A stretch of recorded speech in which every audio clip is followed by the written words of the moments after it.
तो दोस्तों इन्वेस्टर्स ऐसा मानते हैं कि गोल्ड और इन्फ्लेशन के बीच में बहुत स्ट्रॉन्ग कोरिलेशन है। गोल्ड तो हमें पता है it is nothing but XAU USD, it is one of the most traded instruments और इस पर हमारा वीडियो ऑलरेडी XM के यूट्यूब चैनल पर है। इन्फ्लेशन क्या होता है? It is the general increase in the price level of goods and services in the economy. तो इसका मतलब ये कि जो हम चीजें खरीदते हैं, जो भी हम खरीद रहे हैं, चाहे वो गुड हो यानी कि कोई वस्तु हो या कोई सर्विस हो, उसका जनरल प्राइस लेवल कितना बढ़ रहा है। फॉर एग्जाम्पल लेट अस से हम एक पेन खरीदते हैं जो 10 रुपए की है। अब शायद एक साल बाद वो सेम पेन हो जाती है 11 रुपए की। तो इसका मतलब यहाँ पे 10% का प्राइस इंक्रीज हुआ। ये सेम चीज शायद हम आलू में भी देख सकते हैं, शायद हम टीवी, एयर कंडीशनर, ये सारी चीजों में देख सकते हैं और इसको हम इन्फ्लेशन कहते हैं। अब इन्वेस्टर्स का मानना क्या है कि ये इन्फ्लेशन और गोल्ड के प्राइसेस के बीच में बहुत स्ट्रॉन्ग कोरिलेशन है। मतलब अगर इन्फ्लेशन ऊपर जाता है, मतलब कहने का यह अर्थ है कि अगर चीज बहुत महंगी हो जाती है इन जनरल, तो फिर गोल्ड का भाव भी ऊपर जाएगा। तो इस वजह से क्या होगा कि गोल्ड का भाव अगर ऊपर जाता है, जितना इन्फ्लेशन ऊपर गया है, then it will become like an inflation hedge. तो अगर चीज महंगी हो जाती है तो गोल्ड का जो भाव इंक्रीज होता है वो महंगाई को ऑफसेट कर देता है, जिसके वजह से गोल्ड को एक इन्फ्लेशन हेज माना जाता है। अब ये सब तो आपको शायद पता होगा क्योंकि ये इन्वेस्टर्स की सोच है, पर क्या ये सच है कि क्या ये गलत है, वो आज देखते हैं। तो दोस्तों ये देखने के लिए मैंने चार्ट पर रखा है हमारा टिपिकल XAU USD और उसके साथ मैंने रखा है यूएस का CPI डेटा। यहाँ पर हम लोग पहले डेली चार्ट देखेंगे और उसके बाद वीकली और मंथली चार्ट्स भी देखेंगे।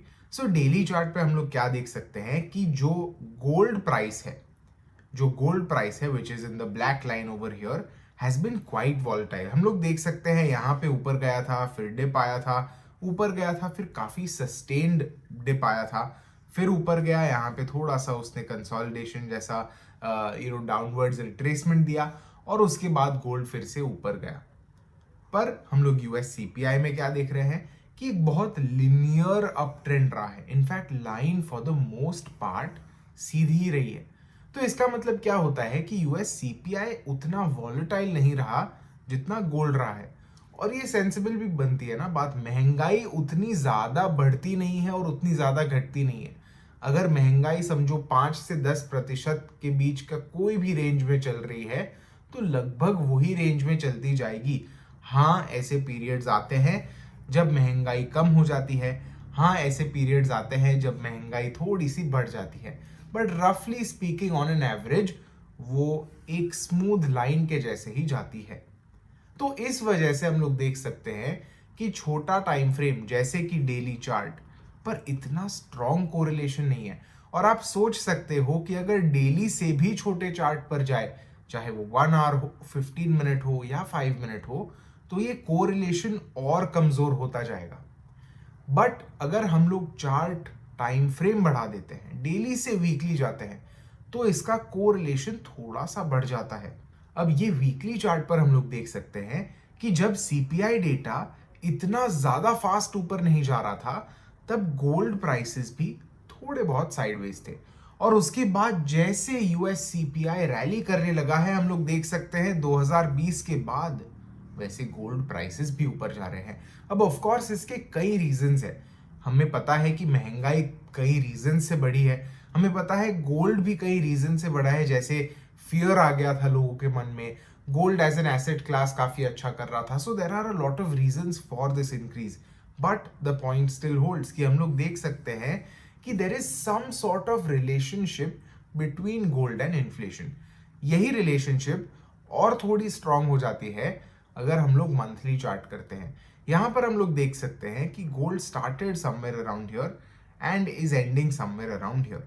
हम लोग देख सकते हैं कि जो पाथ था गोल्ड और CPI का वो बहुत डिफरेंट था। CPI of course has been very very flat, but gold has not. हम लोग देख सकते हैं गोल्ड में थोड़ा सा लैक ऑफ मूवमेंट देखी थी और उसके बाद थोड़ा सा एक्सेलरेशन हम लोग ने देखा था। बट हम लोग अगर ओवरऑल मूवमेंट देखते हैं तो गोल्ड भी ऊपर गया है, सीपीआई भी ऊपर गया है, and this is what brings in that whole debate about correlation कि हाँ सीपीआई या इन्फ्लेशन बढ़ने से गोल्ड ऊपर गया है, पर इसका मतलब ये नहीं कि अगर सीपीआई ऊपर जाता है तो गोल्ड को भी ऊपर जाना ही है, specially on smaller time frames. तो अगर आप ट्रेडर हो, अगर आप स्कैल्पर हो, तो ऐसा मत सोचना कि just because CPI is high gold will go up.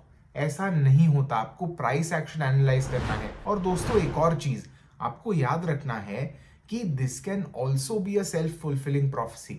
मतलब अगर बहुत सारे लोग ऐसा मानते हैं कि स्ट्रॉन्ग इन्फ्लेशन डेटा के वजह से गोल्ड ऊपर जाएगा, तो शायद वो लोगों के खरीदने की वजह से गोल्ड ऊपर जाएगा। तो अगर बाहर कोई बैठा है तो उसे वही लगेगा कि अरे गोल्ड का तो प्राइस इतना ऊपर चला गया और इन्फ्लेशन भी आया है, तो शायद गोल्ड और इन्फ्लेशन का रिलेशन है। But it is actually because of those few people who bought gold during high inflation which increased the demand, जिसके वजह से गोल्ड ऊपर गया। तो ये सेल्फ फुलफिलिंग प्रोफेसी का एंगल भी जानना बहुत जरूरी है। एंड आई एम श्योर कि आपको इस वीडियो में भी कुछ अच्छा और नया जानने मिला होगा। I hope you found good value, and I hope you will check out our other videos on Forex and trading as well. Thank you so much. I will see you all in the next video. Happy trading and happy analysis.